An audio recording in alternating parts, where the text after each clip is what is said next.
سابقہ ریاست جموں و کشمیر، جہاں اپنی فطری خوبصورتی کے لیے دنیا بھر میں ایک خاص مقام رکھتی ہے، وہیں اس کی تہذیبی، ثقافتی اور لسانیاتی رنگا رنگی بھی دعوت نظارہ دیتی ہے۔ یہاں آباد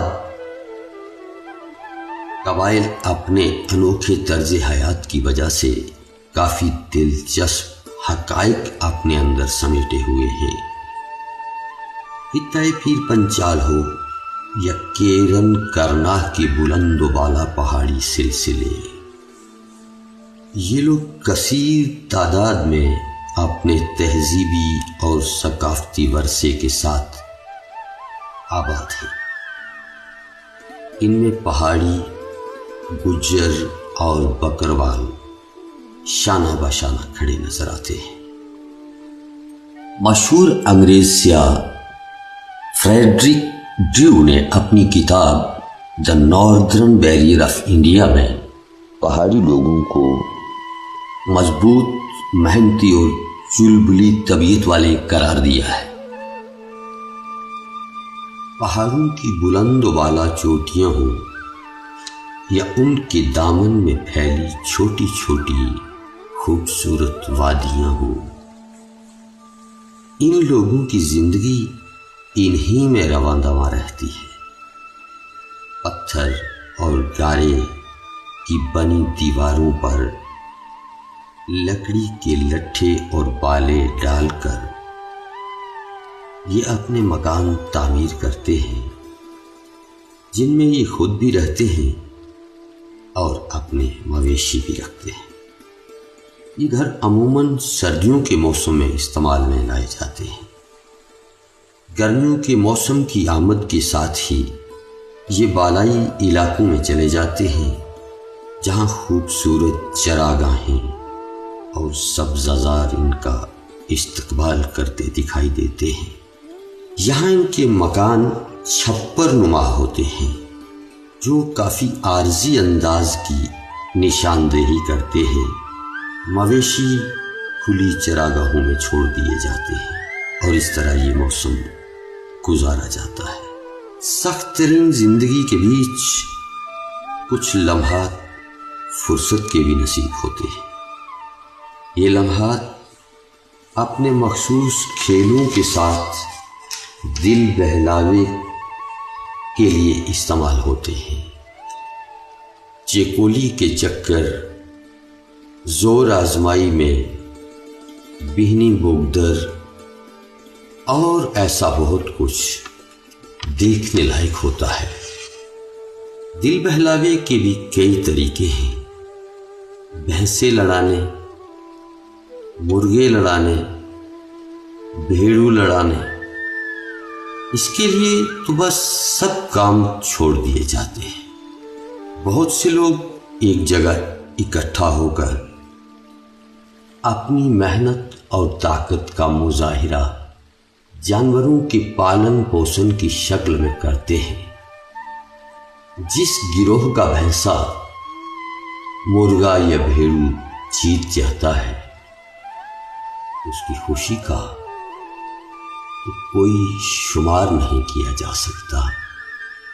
ویسے ہی جیسے کسی سلطان کو کوئی سلطنت مل جانے پر محسوس ہوتا ہے۔ گھروں میں کھانا پکانے کے لیے مٹی کے چولہے اور تنور کام میں لائے جاتے ہیں۔ یہ چولہے اور تنور ایک خاص ساخت کے بنے ہوتے ہیں، جن میں لکڑی کو جلایا جاتا ہے۔ چراگاہوں کی طرف جانے کا موسم نہایت ہی دلکش ہوتا ہے۔ چرواہے اپنے مویشیوں کو لے کر پہاڑی راستوں پر نکل پڑتے ہیں۔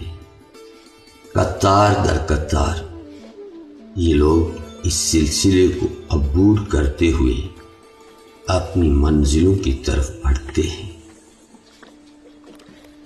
اس دوران بہت سے پڑاؤ پر سستانہ بھی ہوتا ہے۔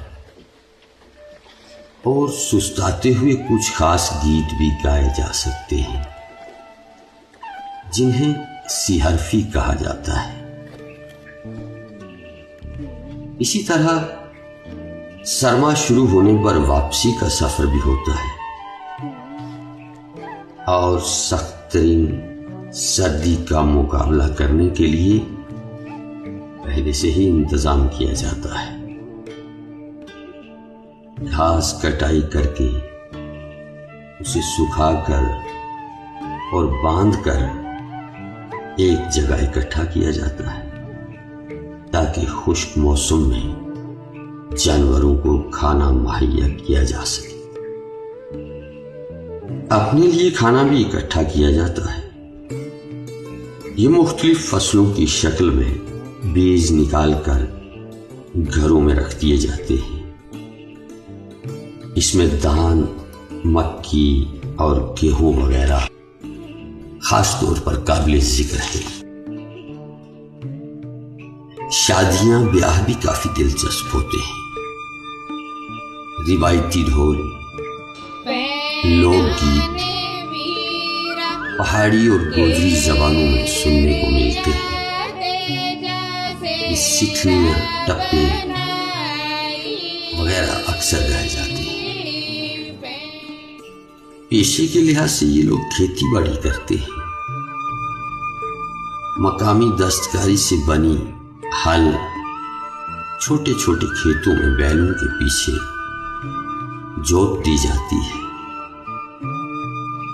مکئی، چاول اور گیہوں کی کاشت موسموں کے حساب سے کی جاتی ہے۔ مکی کی روٹی اور سرسوں کا ساگ یہاں کی روزمرہ کی خوراک ہے۔ اس کے ساتھ چٹنی اور چھاچھ کو شامل کر کے ذائقے کو بڑھایا جاتا ہے۔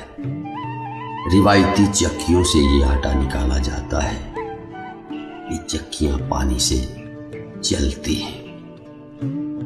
بھیڑ بکریاں پالنا ان کا خاص پیشہ ہے۔ جہاں دودھ حاصل کیا جاتا ہے وہاں اون بھی لی جاتی ہے۔ پرانے انداز کی میتھنی سے دہی کو میتھ کر مکھن اور گھی نکالا جاتا ہے۔ لوہے سے بنائے جانے والے اوزار مثلاً درانتی، کلہاڑی، کدال وغیرہ بھی مخصوص انداز سے بنائے جاتے ہیں۔ لکڑی کا کام کرنے والے بڑھئی ترخان بھی روایتی صنعت کاری کے نمونے پیش کرتے ہیں۔ فصلیں بیجنے کا موسم ہو یا فصلیں کاٹنے کا ہو، یہ لوگ مل جل کر کام کرتے ہیں۔ خاص کر دھان کی فصل بیجنے کا منظر قابل دید ہوتا ہے۔ کھیتوں کو پانی سے بھر کر اس میں دھان کے پودے کچھ اس طرح لگائے جاتے ہیں۔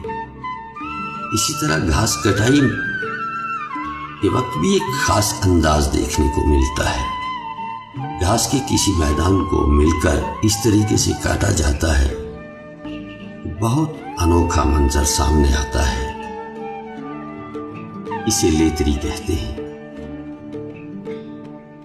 موسم بدلتے رہتے ہیں، بہاریں آتی جاتی رہتی ہیں، اور یہ قبائل اپنے آپ کو ان کی طبیعت کے مطابق ڈھال کر زندگی کو چلاتے رہتے ہیں۔